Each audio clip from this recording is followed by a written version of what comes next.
Hey guys, how you guys doing tonight? There's gonna be noise. My mom. Whenever she's here, she always arguing about everything. So bear with me tonight, guys.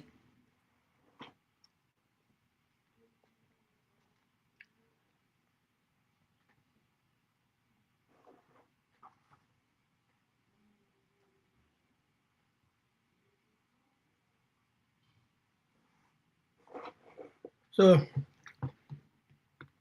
tonight we're gonna chat about what's going on in on the social media.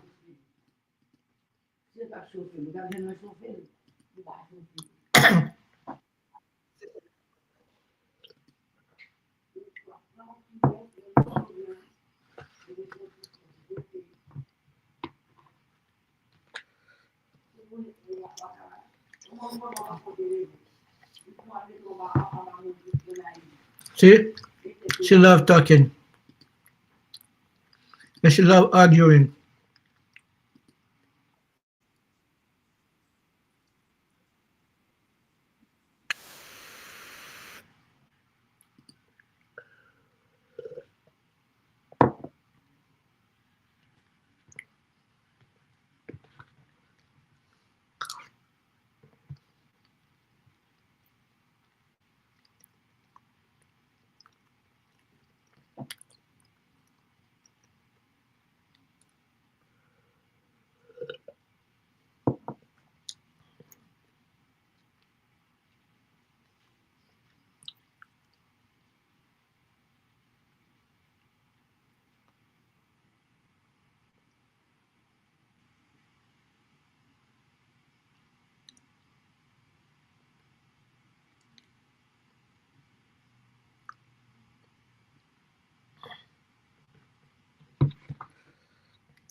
Wait, what?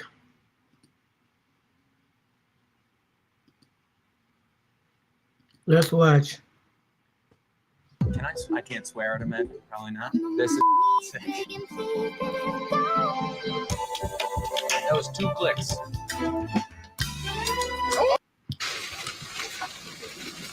Just before we start, there's going to be no Q&A afterwards. Why not? We'll try. Don't be do that. cute. Thank you. Yeah. We'll ask the question.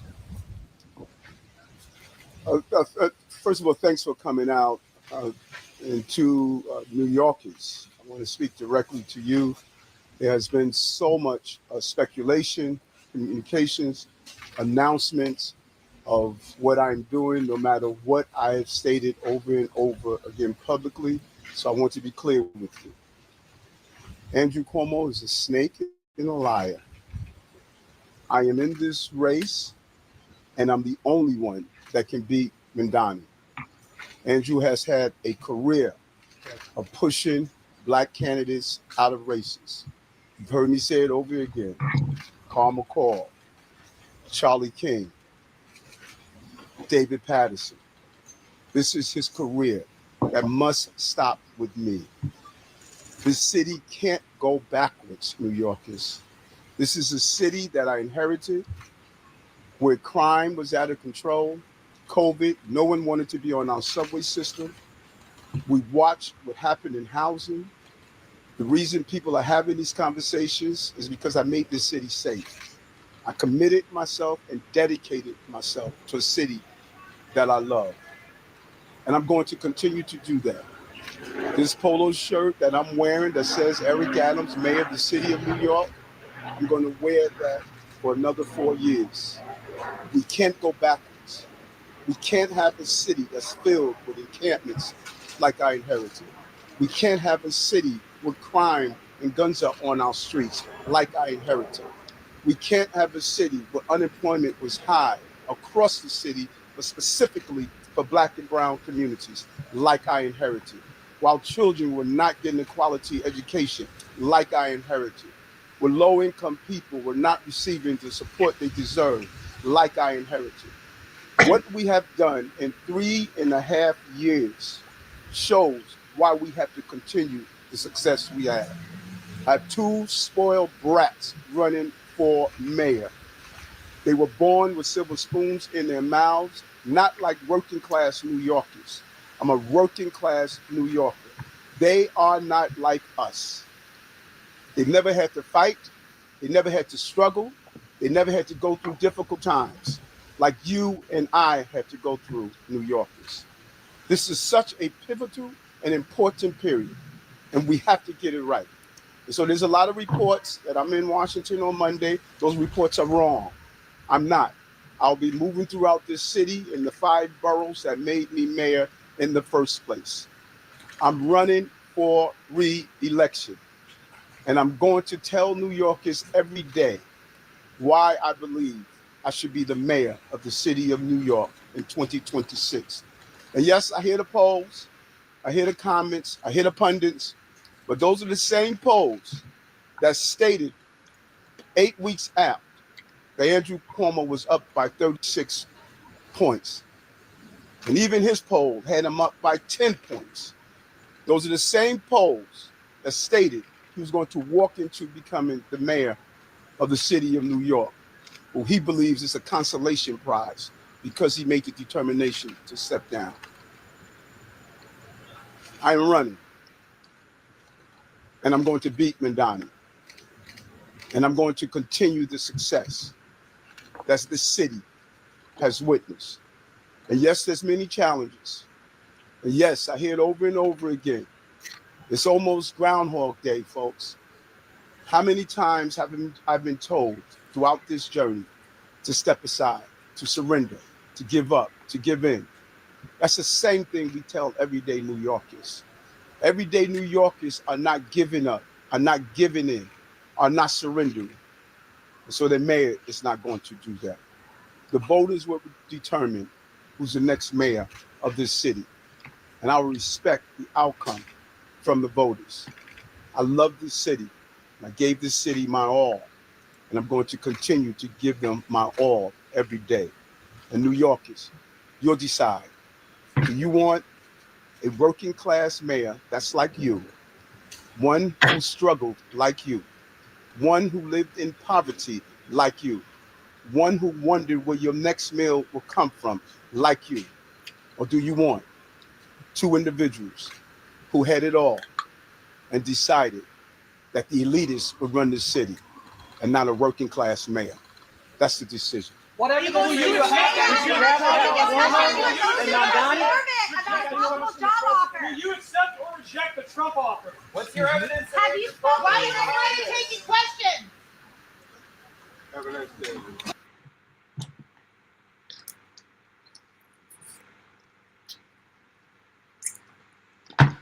So I guess he's not stepping down and take a job in Washington, D.C., which is good. That will give him a little balls.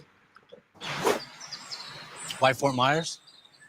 We just don't connect. For me, I think it'll probably be between Eric Adams and Andrew, not Andrew Cuomo, and Mandani. I think Cuomo should step that side after this public speech. Andrew Cuomo have no chance.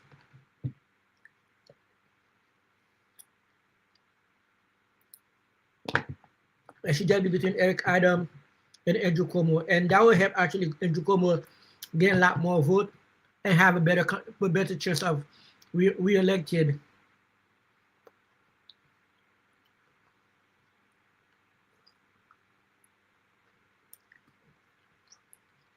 And we are watching what are clearly flashing red warning signs in this economy as managed by President Trump, who famously ran on the economy, on jobs and prices and people's well-being. He's been doing a lot of other things with his agenda, with his priorities, but that, of course, was a big part of the campaign last year. And now the fears are that there could be a downturn, that Republicans don't want to ride bad jobs numbers and high prices into what are going to be midterms now just over a year away. And the issue here is facts. We have all watched our politics and propaganda turn more and more on what we might charitably call something other than reality. And yet certain realities, especially when it comes to people's livelihoods, their jobs, whether they have money in the bank and money coming in from an employer, that can't just be propagandized or podcasted away.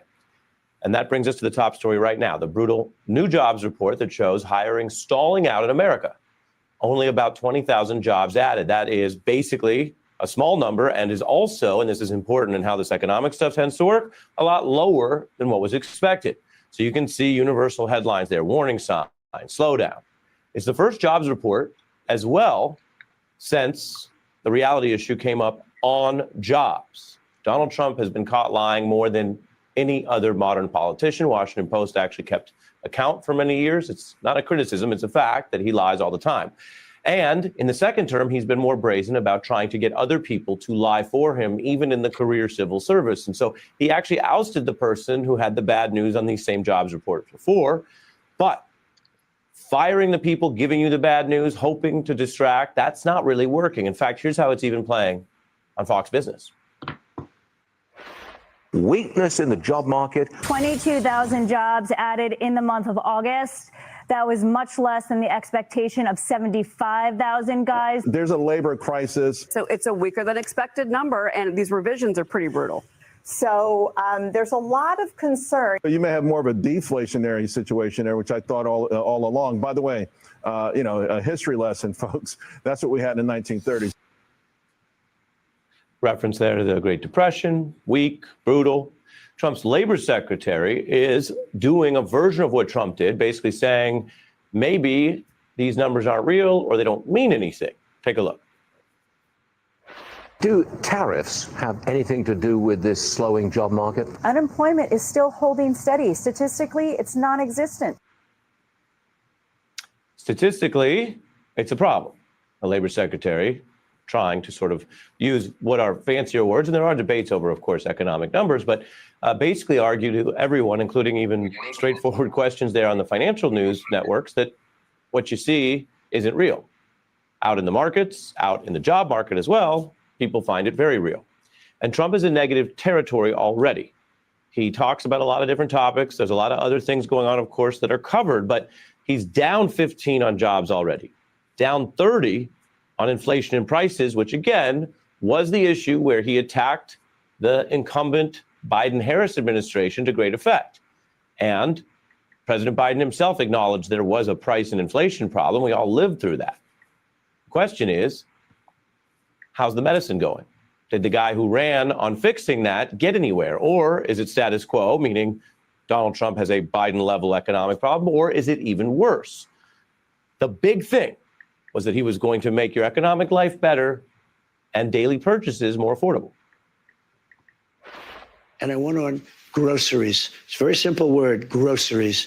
Like almost, who uses the word? I started using the word, the groceries.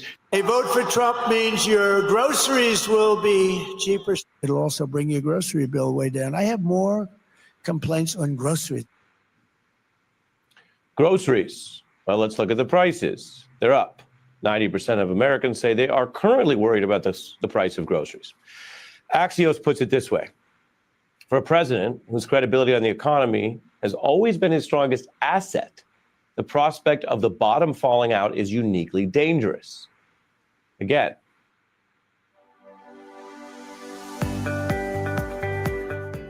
introducing the FilterSorb Whole House Water Conditioner. a complete home water filtration and conditioning system by Pure Again Water. Calcium and magnesium are healthy minerals found in your home's water supply. However, when these ions are heated, they can wreak havoc on your home, causing hard water and scaled buildup in your pipes and appliances. In the past, traditional salt-based water softeners have been used to soften water. However, these systems require a lot of maintenance, waste thousands of gallons of water, and the sodium can damage your home over time. This is why we've created a salt-free system that requires no bulky tank, uses no electricity, and wastes no water, while providing clean, conditioned, great-tasting water throughout your home. Here's how it works. When water enters the system, it will travel through 2 carbon block filters, which will remove up to 99% of chlorine from the water, as well as any other harmful contaminants. After the water is purified, it then enters the 3rd stage, which contains the FilterSorb SP3 media. If this is his thing, he ran on it and wants to be judged on it, that's a problem. And it's not the only one. There are protests over the troops in the streets. There are judges saying Trump exceeded his power on that, and tariffs, which relate to the economic problems and feed uncertainty that neither the job nor stock markets want. There's the roiling Epstein scandal, which took on a new chapter this week with Republicans pushing to override the House leaders who were trying to back up Trump with secrecy, while we heard the moving presentation of testimony of those victims, many of whom said it's not politics, but it is a Trump DOJ failure. The economy, though, as we all know, is the mood music for all of this. And if people are really upset about groceries and really concerned that there is a kind of endless, unfathomable trade war that even judges from both parties, appointed by presidents of both parties, say he might not even have the power to wage, well, that sets things on a different course as Americans pay attention again here in this beginning of the fall. I want to bring in Maya Wiley, former SDNY civil prosecutor and CEO of the Leadership Conference on Civil and Human Rights, and Jelani Cobb, who is Dean of Columbia Journalism School, staff writer for The New Yorker and MSNBC analyst. Welcome to both of you. Jelani, you know a lot about journalism, so much they have you running the most renowned journalism school. And first and foremost, we look at sources. Sometimes it's data, it's hard facts. Sometimes it's what experts or credible people say. What do you see here in the sources and the underlying facts of what is at least a troubled Trump economy? So, I mean, I think that this is indicative of, a bigger trend. If we go, I mean, there are many examples, an abundance of examples. But do you remember Hurricane Dorian back in 2019, or Sharpie Gate, where the data said one thing, but Trump said something else, and so he just used a magic marker to change the data? This is the same thing that we saw, last month with the firing of the chief economist for Bureau of Labor Statistics. The data said something. They didn't like what the data said. If we wanted to look at that theme further, this was the crux of the fireworks that you saw yesterday with the Secretary of Health and Human Services, RFK Jr., and his testimony. That most of that conflict was around data and what the data said, and wanting to have a contrary opinion that wasn't supported by data. It is a fundamental thing. I can add that it's not a coincidence that we've seen so many conflicts directed at journalism and at higher education, places that rely on a belief in objective truth and facts and empiricism. Yeah. I mean, that's sort of what ties it all together. And Maya, those of us in what was once called the reality-based community would prefer that we started with shared reality and then had our public debates and made our policies from there. But you've both done a lot of work in the field of social justice, also been a candidate yourself. Does it matter that the economy, as James Carville says, is everything and does break through more than, say, lies potentially about the vaccine wars? Hi, I'm Brett. And I'm Jonathan. This is Darla. And this is Buddy. We're the founders of the Farmer's Dog. We've made an entirely new way to feed your dog. It all started with my first dog, Jake. I got Jada in my early 20s. It was just love at first sight. She was the most adorable, smart dog, but her stomach was just constantly a problem. Nothing seemed to help her until a vet recommended that I started home cooking for her. All of her issues went away. Her life changed. So Brett started going down this journey of looking into what is dog food? How is it made? Kibble can be made with ingredients that would be illegal to sell to a human for consumption, then turned into a powder using extreme heat, extruded into the brown balls we all know, and then sprayed with nutrients and pelletants so the dogs will actually eat it. We were told kibble was the best thing you could feed your dog. Premium meat for a natural diet. Turns out it wasn't. We were told all the food was real meat and vegetables. That's also not true. Let's remember, most people who show up at the polls are showing up at the polls and voting based on how they're doing, how they're feeling, how confident they are, and what candidate they think is going to help solve the problems they have, or continue to make sure, if they like how things are going, that it keeps going better. And that's why all those clips you showed about Donald Trump and what he said on the campaign trail, playing to how's it going for you with your grocery costs, right? Well, now we know how it's going with grocery costs right now, which is it's getting more expensive thanks to Trump's tariffs, which is, what economists have been saying for a while, which is we're gonna send costs up. People are gonna spend more for soap. Aria, I was just at a state fair in rural New York. And I was buying silver jewelry because I like silver jewelry. And the man and his wife, who this is their small business, they had their table out. And as we were chit-chatting, as I was buying my earrings, he said, I may not be here next year. And I said, well, why not? And he said, because silver is going up 40%. If that's the conversation I am having at a county fair, Donald Trump has a problem. Because what we're hearing, remember, 68% of rural voters voted for Donald Trump. We're already seeing he's still popular with a lot of those voters, but one recent poll that just came out showed that he's down in overall net approval by 6 points already with rural voters. But this is why, because of people, and what we know from the economists is the people who are going to feel it the most are the people who are already struggling. Well, those are some of the people Trump so proudly, said he activated and got out to vote. And those are the people who are going to have the biggest pain points. It's getting.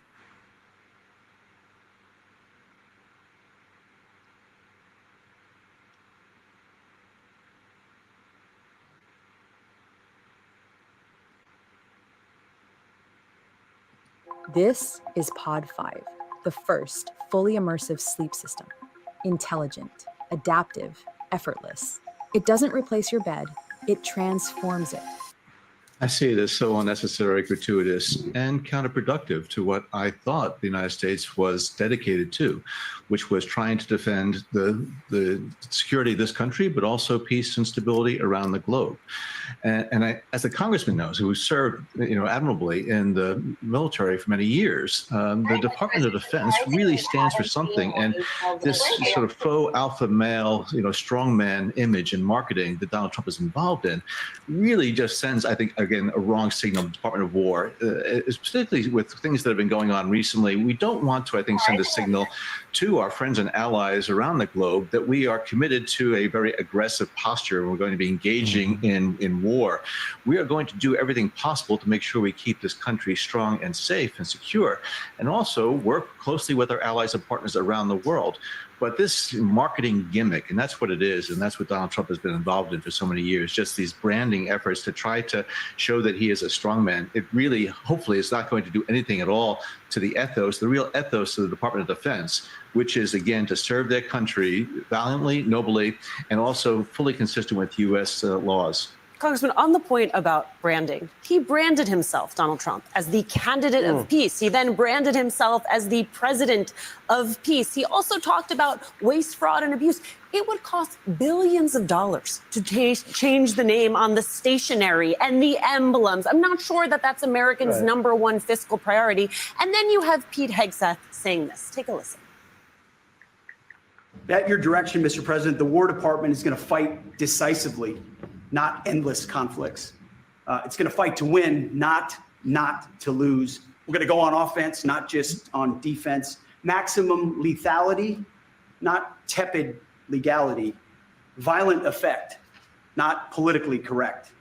I didn't know he had more rhymes than Ari Melber, but apparently he does. I mean, what message does that send to our allies and to our enemies? Well, first of all, look at the message to the American people. We just had an atrocious jobs report that comes out within the last 24 hours, and the president's spending his time giving the Secretary of Defense a new nickname, and that's all that this is. But let's take it, we can take it seriously for a moment. Okay, now it's the Department of War, and they have service members deployed in cities throughout the United States of America. So who exactly are we at war with? But there's an underlying cultural and intellectual motivation behind this nickname change, and that is this belief that we have not had a respectable military since World War II.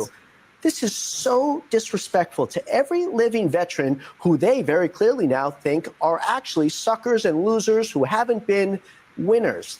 I got to tell you, I've spent close to 20 years in various forms in the military, active, National Guard, Reserve. Never spent a day in the military where I felt like I was amongst losers or amongst an institution that was culturally degraded. That's how I felt that America's culture at times was a bit off, but not the military's. These are people that come together each and every day and put the mission first. And it's not only a waste of time and a waste of potential resources, as you point to, but it is also just so disrespectful to the institution. To say the least, the congressman is correct. Let me just say that they are just being so. One thing you got to appreciate about Donald Trump, I guess, if there's anything I can appreciate about the president, is that he is wildly consistent. He is very consistently telling us what he believes, what he's going to do. His people are telling us quite loudly, and I believe that they are doing these things out in public quite loudly. They're not trying to hide them because they don't believe anybody is going to check them. They do not believe they actually have to be accountable to anyone, and that feeling that I have, Director Brennan, is underscored by headline today: Trump is sending 10 stealth fighter planes to Puerto Rico amid war on Caribbean drug cartels. The strike now that we know about of the, I don't even know if it was a drug boat in the Caribbean because we don't know. Am I just supposed to take the administration at their word, Director Brennan? They've been known to lie, so we don't know if they struck a drug cartel in the Caribbean or not. But we know they blew somebody up and they put propaganda video out to underscore it. And then you have this that we are learning about today from the New York Times. The reporting reveals a shocking 2019 SEAL Team 6 mission that was greenlit by Donald Trump that sent SEALs to North Korea in order to plant a listening device. When a boat appeared, the SEALs opened fire and they killed everyone on the boat. The boat was likely full of North Korean civilians. This is from the Times today. The Trump administration never told leaders of key committees in Congress that oversee military and intelligence activities about the operation or the findings. Government officials said they sent SEAL Team 6 there. Apparently, Director Brennan is planting a listening device. The device didn't get planted. Civilians allegedly were blown up and were killed. And you know what? Today, the president was asked about that in the Oval Office, and he said he didn't know anything about it. Help me understand, Director Brennan. I am infuriated by this. There's a lot there, Simone. First of all, on the North Korean operation, SEAL Team 6 and other elements of U.S. Special Forces have been involved in very risky, dangerous missions and very important missions over the years, and to include some intelligence missions. And so it seems as though this story is just coming to light now, and there was not the appropriate notifications made to Congress, which really should happen. And so, as again, the congressman knows, the U.S. military and the U.S. intelligence community work hand in hand to make sure that the U.S. has insight it needs in order to, again, protect this country. The recent attack or strike against a vessel in the Caribbean, north of Venezuela, clearly it raises some serious concerns. Questions about what was the intelligence underlying it. They say, the administration says that there were members of the Tren de Aragua that were on that vessel engaged in narco trafficking. Well, what we should be doing is taking a very aggressive posture with Latin America, South America, the Caribbean nations, working with them in partnership to try to provide them the training, the equipment, the technology, the capabilities that we can work together against these narco trafficking cartels. But to carry out this type of strike in international waters, I mean, it raises some serious questions about, first of all, the domestic U.S. law basis for such a strike, but also flouting international law. If we thought that this vessel was involved in some type of narcotics activity, there are ways to interdict the ship and to work with it to stop it rather than using lethal force. But again, I think this reflects an attitude of this administration, Department of War. We're going to war and carrying out the strike against this vessel. These individuals on there, they may or may not have been part of Tren de Aragua. Maybe they were trying to leave Venezuela, come to the States. Again, there are some serious questions, and I'm hoping that Congress is going to push the administration, because if this is just the beginning of a much more aggressive and lethal posture in the Caribbean, we are really in for some really tough sledding in the months ahead. Yep, that could be just a bunch of innocent immigrant who try to flee Venezuela, now get blown up by Donald Trump and been called terror. Take a gander at this one. Do you know how crazy that is? And I'm sure if that is what it is, they're not gonna come out and say it is, because it will make them look really foolish. So now they're gonna go along with by saying it's drug cartels. This may come as a Because imagine if United States blow up 11 innocent people who are trying to flee Venezuela to come to United States. Wow, wow, wow, wow. Wow, wow. I digress, guys. That's the United States we have now.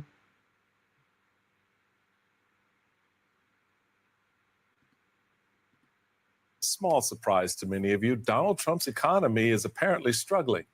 Today's weak job numbers report shows only 22,000 jobs were added in August. That's well below the expected 75,000 jobs. The unemployment rate also ticked up to 4.3%, the highest it's been in nearly 4 years. Now, none of this is good news for the president, who was already facing pretty steep backlash for his economic policies. Quinnipiac's latest poll shows 57% of Americans don't approve of Trump's handling of the economy. Let's talk about it. Joining us now, Daniel Koch, former chief of staff for the Department of Labor and host of the People's Cabinet. I love that name. It's a podcast, folks. Check it out.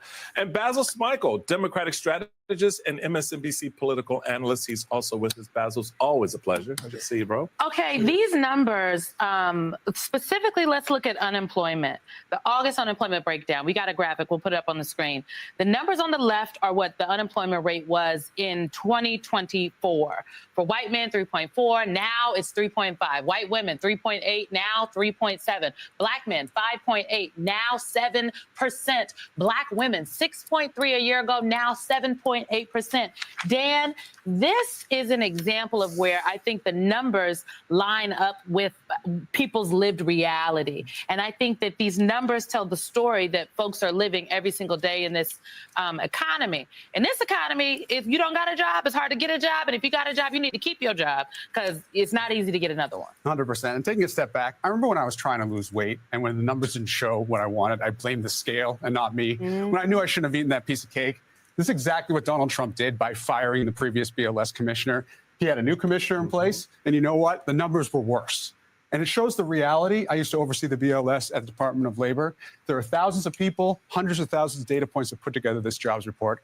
Erica McIntyre is vindicated by these numbers, and it shows that Donald Trump's policies are bad for America. Well, and it also shows, to your point, Dan, that Donald Trump doesn't like the numbers. When he doesn't like the numbers, he talks about how the numbers aren't real. When the real numbers come, then you'll really understand what's happening with the economy. I want you to take a listen, both you and Basil, to something the president said last night and then Lutnick said this morning.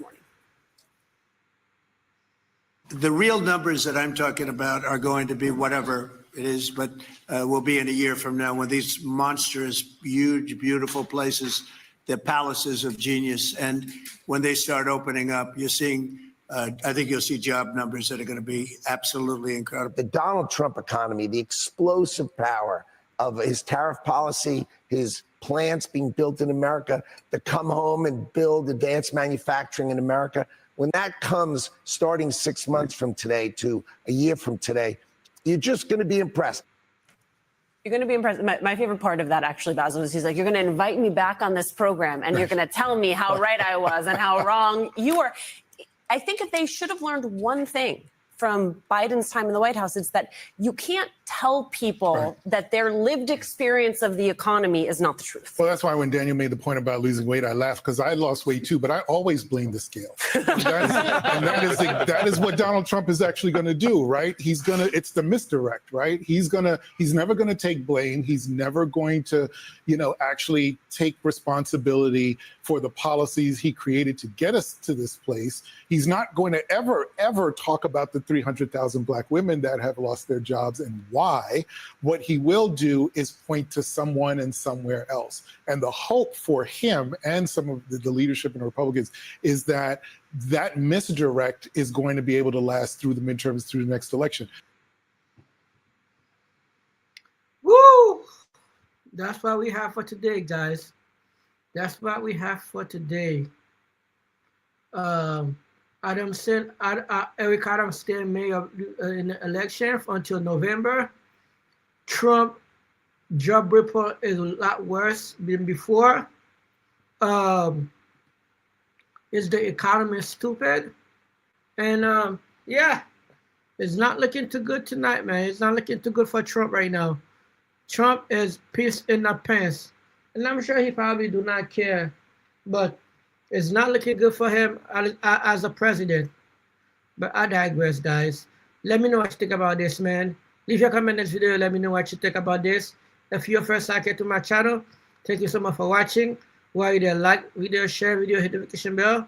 I'll see you in the next one, guys. Deuces. Catch me on Twitch.